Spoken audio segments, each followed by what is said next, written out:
Hello friends, welcome back to my channel லெனி ஸ்டேசிவன். நாம் இன்றைக்கி பார்க்க போகிறது சிம்பிளாக ஈஸியாக பண்ணக்கூடிய ஒரு சிம்பிளான ஒரு சிக்கன் கறின்னு சொல்லிக்கலாம். கோகோனட் மில்க் வச்சு சிக்கன் ரெசிபி தான் பார்க்க போகிறோம். அதுக்கு தேவையான பொருட்களெல்லாம் அழகாக கொடுத்துருக்கேன், நோட் பண்ணிக்கோங்க. இப்போ எப்படி பண்ணுறதுன்னு பார்க்கலாம். அதுக்கு நான் ஃபஸ்ட்டே வெங்காயத்தை 4 வெங்காயம் இந்த மாதிரி மெல்லிசாக கட் பண்ணி வச்சுருக்கேன்.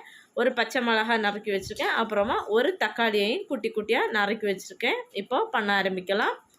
அதுக்கு ஒரு பேன் எடுத்து வச்சுக்கோங்க. பேனில் ஒரு 2 டேபிள் ஸ்பூன் அளவுக்கு தேங்காய் எண்ணெய் சேர்த்துக்கோங்க. எண்ணெய் நல்லா சூடாகட்டும். எண்ணெய் சூடான உடனே இதில் 2 டேபிள் ஸ்பூன் அளவுக்கு இஞ்சி பூண்டு விழுது சேர்த்துக்கோங்க. இஞ்சி பூண்டு விழுது ஒரு 2 நிமிஷம் போல் நல்லா வதக்கிக்கோங்க. அதோட பச்சை வாசனை போகணும், அது வரைக்கும் வதக்கிக்கோங்க. இஞ்சி போட்டு போட்டோடனே படக்குன்னு பொட்டிடும், ரொம்ப கவனமாக இருந்துக்கோங்க. 2 நிமிஷத்துக்கு அப்புறமா இதில் நான் ஒரு பச்சை மிளகாய் குட்டியாக நறுக்கி வச்சுருக்கேன், அதை சேர்த்துருக்கேன் பாருங்கள். சேர்த்ததுக்கப்புறமா அதையும் ஒரு வாட்டி கலந்து விட்டுக்கோங்க. அப்புறமா நம்ம ஆல்ரெடி வெங்காயம் கட் பண்ணி வச்சுருக்கோம். 4 வெங்காயம் எடுத்திருக்கேன். 1 கிலோ சிக்கனுக்கு 4 வெங்காயம் நீல வாக்கில் கட் பண்ணி வச்சுருக்கேன் மெலிசாக, அதையும் சேர்க்கலாம்.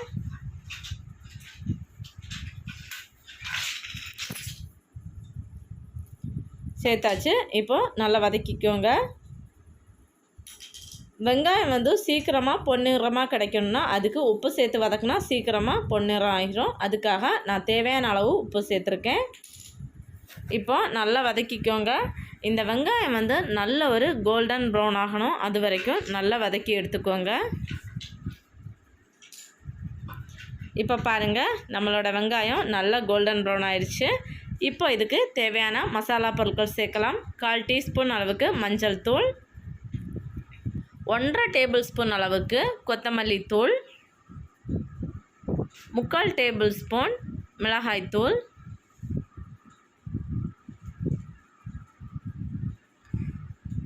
1 டேபிள் ஸ்பூன் அளவுக்கு கரம் மசாலா தூள் சேர்த்துக்கோங்க. சப்போஸ் உங்கள்கிட்ட கரம் மசாலா இல்லைன்னா 1 டேபிள் ஸ்பூன் சிக்கன் மசாலா கூட சேர்த்துக்கலாம்.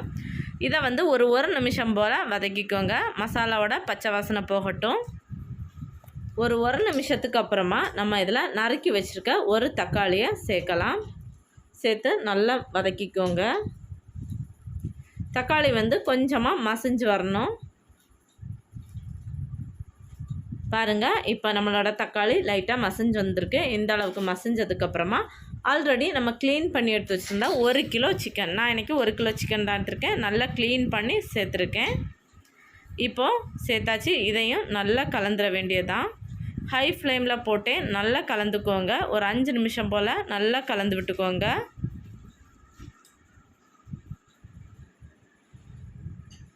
ஆல்ரெடி நம்ம வெங்காயம் வதக்கிறப்போ உப்பு சேர்த்துருந்தோம். இப்போது சிக்கன் சேர்த்ததுக்கப்புறமா மறுபடியும் நான் கொஞ்சமாக உப்பு சேர்க்குறேன். தேவையான அளவு உப்பு பார்த்து சேர்த்துக்கோங்க. சேர்த்ததுக்கப்புறமா மறுபடியும் நல்லா ஒரு வாட்டி கலந்து விட்டுக்கோங்க. இப்போ நல்லா கலந்தாச்சு. இப்போ இதை மூடி போட்டு வேக வைக்க வேண்டியதான். மூடி போட்டு மிதமான சூட்டில் ஒரு 10 நிமிஷம் போல் இருக்கட்டும்.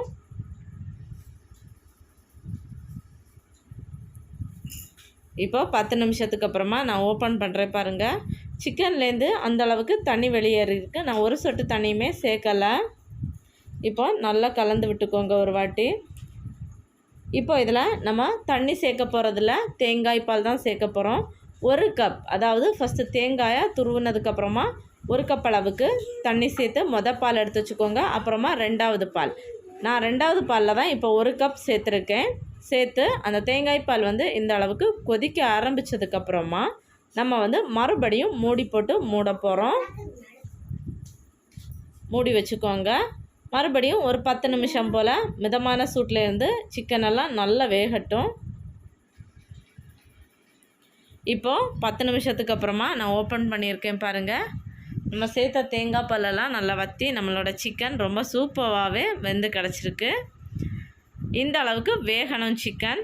வெந்ததுக்கப்புறமா தான் 1 கப் அளவுக்கு பால், அதாவது கெட்டியான தேங்காய் பால் எடுத்து வச்சுருந்தேன். அந்த பாலை இப்போ சேர்த்துருக்கேன் பாருங்கள். சேர்த்து நல்லா கலந்து விட்டுக்கோங்க. பால் சேர்த்ததுக்கப்புறமா ரொம்ப நேரம் கொதிக்க வேண்டாம். லைட்டாக இந்த மாதிரி கொதி வந்தால் போதும், அவ்வளோதான்.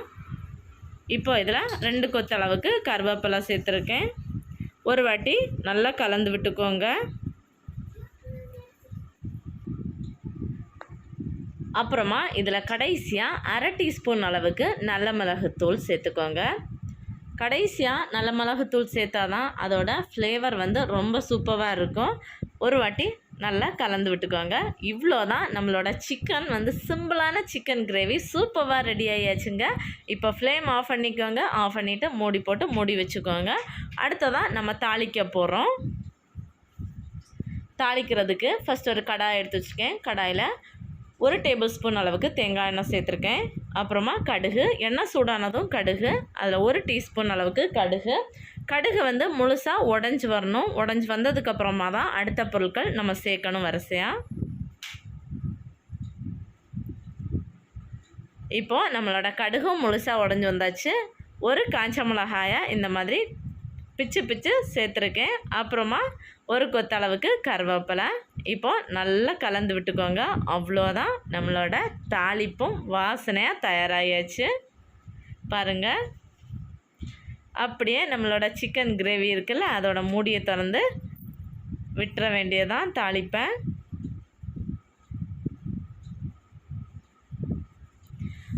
அவ்வளோதாங்க, வாசனையான தாளிப்பும் சேர்த்தாச்சு. சிம்பிளான இந்த சிக்கன் கிரேவிக்கு சூப்பரான ஒரு தாளிப்போட லாஸ்ட்டில் பண்ணியிருக்கோம். சூப்பராக இருக்கும், ரொம்ப டேஸ்ட்டாக இருக்கும் தேங்காய் பாலில் பண்ணால் சிக்கன். ஸோ கண்டிப்பாக ஃப்ரெண்ட்ஸ் எல்லோரும் ஒரு வாட்டியாச்சும் இந்த சிக்கன் கிரேவி ரெசிபியை ட்ரை பண்ணுங்கள். சாதத்தோடைய நல்லாயிருக்கும். அப்புறமா டிஃபன், இட்லி, தோசை, சப்பாத்தி, இடியாப்பம் எல்லாத்துக்கூடையும் சூப்பரான ஒரு காம்பினேஷன் சிம்பிளான சிக்கன் கிரேவி. ஸோ ஃப்ரெண்ட்ஸ், உங்கள் எல்லாருக்கும் இந்த வீடியோ பிடிச்சிருக்குன்னு நினைக்கிறேன். பிடிச்சிருந்தா நம்ம சேனலில் மறக்காமல் லைக் பண்ணுங்கள். ஃப்ரெண்ட்ஸ் ஃபேமிலி கூட ஷேர் பண்ணிக்கோங்க. புதுசாக பார்க்குறவங்க மறக்காமல் நம்ம சேனலை சப்ஸ்கிரைப் பண்ணிக்கோங்க. தேங்க்ஸ் ஃபார் வாட்சிங். அடுத்த ரெசிபியோட சந்திக்கலாம். Until that, bye bye. Think positive.